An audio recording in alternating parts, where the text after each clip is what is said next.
الحمد للہ رب العالمین وبہ نستعین والصلاة والسلام علی سید المرسلین وعلی آلہ وصحبہ اجمعین اما بعد۔ محترم ناظرین، السلام علیکم ورحمۃ اللہ وبرکاتہ۔ آج آپ حضرات کی خدمت میں ریاض الصالحین میں باب الصبر کی حدیث نمبر 32 بیان کی جائے گی۔ بسم اللہ الرحمن الرحیم۔ وعن ابی ہریرہ رضی اللہ عنہ ان رسول اللہ صلی اللہ علیہ وسلم قال یقول اللہ تعالی ما لعبد المؤمن عندي جزاء اذا قبضت صفیہ من اہل الدنیا ثم احتسبه الا الجنہ، رواہ البخاری۔ حضرت ابو ہریرہ رضی اللہ عنہ سے روایت ہے کہ حضرت صلی اللہ علیہ وسلم نے ارشاد فرمایا کہ اللہ رب العالمین کا فرمان ہے، میرے اس مومن بندے کا جنت کے سوا اور کیا بدلہ ہو سکتا ہے جس کے محبوب کو میں لے لوں اور وہ آخرت کے ثواب کی امید میں صبر کے ساتھ زندگی گزارے۔ یہ حدیث مختصر سی ہے لیکن اپنے اندر ایک جامع پیغام رکھتی ہے۔ سب سے پہلی بات یہ ہے، جو حدیث پڑھی گئی ہے اس کو علم الحدیث میں ایک اصطلاح ہے حدیث قدسی کے نام سے، وہ یہ حدیث قدسی ہے۔ اب اس کو بھی سمجھ لیں کہ حدیث قدسی ہے کیا۔ الحدیث القدسی کل ما یروی النبی صلی اللہ علیہ وسلم عن ربہ، the Prophet صلی اللہ علیہ وسلم whatever reported and narrated by Allah رب العزہ it's called حدیث قدسی، کہ جو بھی چیز نبی پاک صلی اللہ علیہ وسلم اللہ رب العالمین کے حوالے سے بیان کریں اس کو حدیث قدسی کہا جاتا ہے۔ اس کو فیما یروی عن ربہ اس کی خاص اصطلاح ہے کہ جو چیز حضرت صلی اللہ علیہ وسلم اللہ کے واسطے سے اللہ کے حوالے سے بیان کرے اس کو حدیث قدسی کہا جاتا ہے۔ اب جب اللہ کے حوالے سے بیان کی جا رہی ہے تو قرآن بھی اللہ کے حوالے سے بیان کیا جا رہا ہے، تو پھر حدیث قدسی اور قرآن میں فرق کیا ہے؟ تو یہاں پر یہ سمجھنے کی ضرورت ہے۔ اس کے بہت سارے فرق بیان کیے گئے ہیں، ان میں سے چند ہم فرق بیان کریں گے جس سے ہمیں سمجھنا آسان ہوگا۔ پہلی بات تو یہ ہے the meaning of Quran and the words both are from اللہ رب العزہ، کہ قرآن مجید کا مسئلہ یہ ہے کہ اس کے الفاظ اور اس کے معانی دونوں کے دونوں اللہ رب العالمین کی جانب سے، لیکن حدیث قدسی کا مسئلہ یہ ہے کہ الفاظ حضرت صلی اللہ علیہ وسلم کے ہیں اور معانی جو ہیں وہ اللہ رب العالمین کے ہیں۔ تو ایک فرق تو یہ ہو گیا۔ دوسری بات یہ ہے کہ قرآن کے سلسلے میں چیلنج کیا گیا ہے کہ اس طرح کا کوئی کلام نہیں لایا جا سکتا، جبکہ حدیث قدسی کے متعلق اس طرح کا کوئی چیلنج نہیں کیا گیا۔ یہ دوسرا فرق تھا۔ تیسرا فرق یہ ہے کہ نماز میں قرآن پاک کی تلاوت ہوتی ہے جبکہ حدیث قدسی کی تلاوت اس میں نہیں ہوتی۔ یہ بہت اہم فرق ہے۔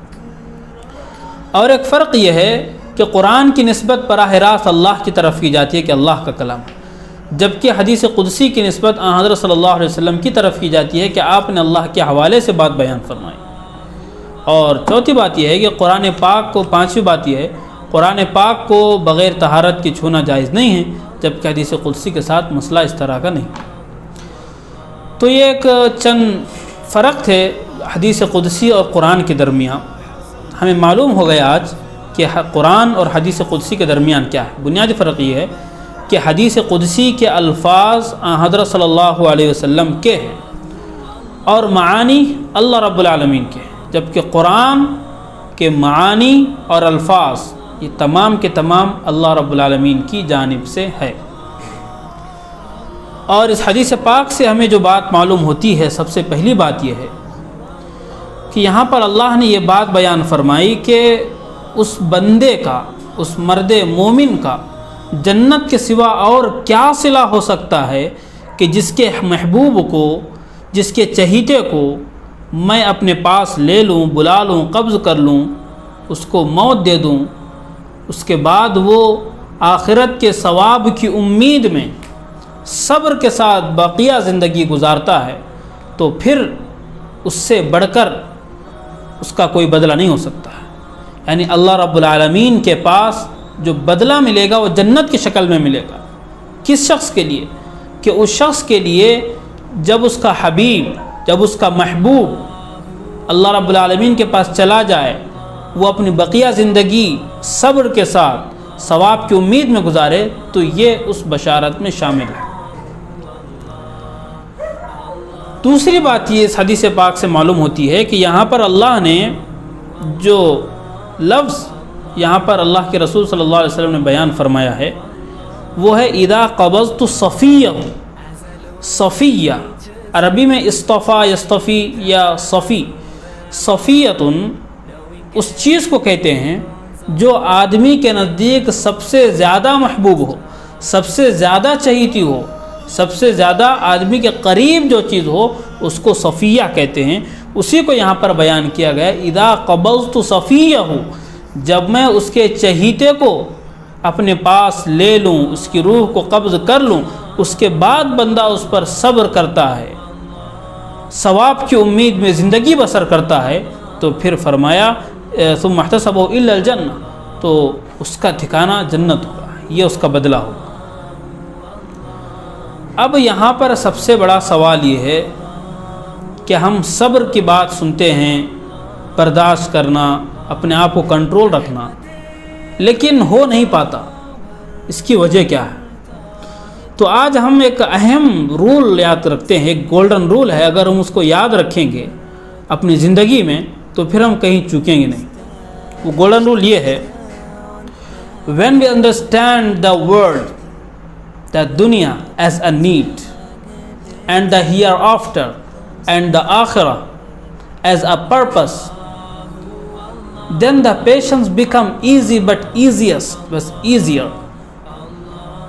کہ جب ہم دنیا کو حاجت کے طور پر ضرورت کے اعتبار سے استعمال کریں گے، ضرورت کے حد تک استعمال کریں گے، اور ہمارا مقصد جو ہوگا وہ آخرت، اللہ کی رضا، اللہ کی لقاء، اللہ کے پاس پہنچنا، اللہ کے سامنے حاضر ہونا، جب دنیا ضرورت اور آخرت مقصد بن جائے تو پھر صبر کرنا آدمی کے لیے آسان ہو جاتا ہے۔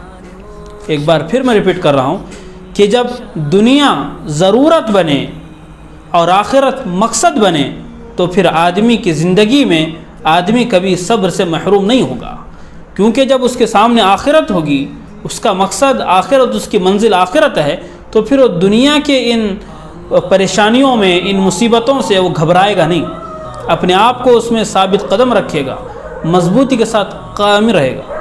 یہ کب ہوگا؟ یہ اسی وقت ہوگا جب یہ چیز جو بیان کی گئی وہ ہمارے اندر پائی جائے گی۔ تو یہ چیز ہمارے اندر پائی جانا بہت ضروری ہے۔ یہ کس طرح ہوگا؟ اللہ کی یاد سے ہوگا، اللہ کے حضور میں گڑ گڑانے سے ہوگا، اللہ والوں کی صحبت سے ہوگا، اور بھی بہت سارے اس کے اسباب ہیں اور بہت سارے اس کے ذرائع ہیں کہ کس طرح ہم دنیا کو ضرورت اور آخرت کو مقصد بنائیں۔ جب یہ چیز ہمارے پیش نظر ہوگی تو ہمارے لیے صبر کرنا آسان ہوگا۔ اور اللہ رب العالمین نے صبر کرنے والوں کو جو بدلہ دیا ہے وہ غیر معمولی بدلہ ہے کہ سوائے جنت کے اس کا اور بدلہ کیا ہو سکتا ہے۔ اس طرح کی تعبیر بیان کی گئی کہ اس کے تعبیر کے انداز ہی سے پتہ چل رہا ہے کہ صبر کی کتنی اہمیت ہے۔